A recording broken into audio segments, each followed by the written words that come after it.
Chocolate had strong ties to religion. The tree's name, Theobroma cacao, means food of the gods. In Mayan and Aztec religious beliefs, cacao extends back to the creation of man. Mayan carvings depict chocolate used in religious offerings, associated often with blood-letting rituals. Even when chocolate moved over to Europe, the ties to religion remained because the Jesuit order played a major role in early European chocolate trade.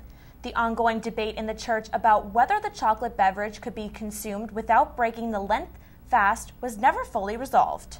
But there's a dark side to chocolate that isn't dark chocolate. Until it was widely available, chocolate was a high-crime product, partly because of its value and association with society's elite. Gravetti cites murders, theft, and fraud associated with chocolate and cacao. But one of its most sinister uses was with poison, where some unfortunate recipients of the beverage, it was literally death by chocolate. It's bitter, and so therefore it can mask. It can mask cyanide, it can mask strychnine, it can mask sublimates of potassium and all these terrible things that you do. And so what you find is that we probably can identify 50 or 60 now murders. One of the findings Gravetti says he was most excited about was this document. It's one of the first census documents recorded in the colonial U.S. from St. Augustine, Florida.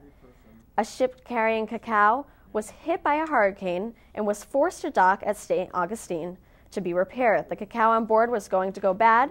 Someone brought it and distributed it to every man, taking note of his name, occupation, and how much cacao he received. Among those listed on the document was a man with the name of Delon, believed to be related to the famous explorer. And in a more contemporary example of chocolate in a famous setting, let's take you back to the summit of Mount Everest in 1953 after Sir Edmund Hillary and Tenzing Norgay became the first climbers to reach the top. The first thing they do when they get to the top, they offer chocolate to the gods swirling around the apex of the peak of Mount Everest. What a wonderful thing. We'll end with our last chocolatier as Cat Viglienzoni tells us how chocolatiers are able to balance quality and quantity when making their candies. Being a chocolatier is one of the businesses in which it's okay to fit the mold. Molded chocolates generally last longer and are far easier to produce in large quantities. And Mackenzie's Chocolates in Santa Cruz, California is proud to say it's a mold specialist.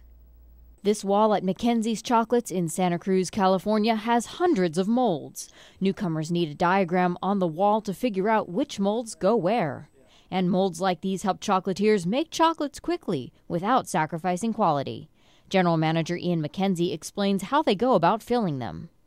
We will coat the mold, vibrate it out, and we'll give it a second coat and vibrate it out so that we end up with a shell that looks like this. So once we have the shell, we'll then, depending on the batch size, we'll either use a machine to fill them or we will fill them by hand. For a holiday like Easter, molds give chocolate bunnies the correct shape with consistency. Those candies then make their way into baskets around the city. Easter, we make over 100 different items, and really one of the most enjoyable things is sitting on Easter Sunday knowing how many kids are eating our rabbits and our eggs. But there are other techniques that can be combined with molding, like enrobing. Enrobing, or coating the candy in chocolate in bulk, is a lot easier to do with this machine. Chocolates are placed on the conveyor grate and coated in tempered chocolate as they go by. Enrobing helps extend the candy's shelf life. And because we do the molding of the truffle and then we enrobe it, we're 100% sure that it's airtight. And with it being airtight, we know that they'll be good for 6 months. But as any chocolate lover can tell you, most candies don't make it that long. Reporting for The Secret Life of Chocolate, I'm Cat Viglienzoni. We hope you learned something new about the dessert you've probably craved, and hopefully you're craving now.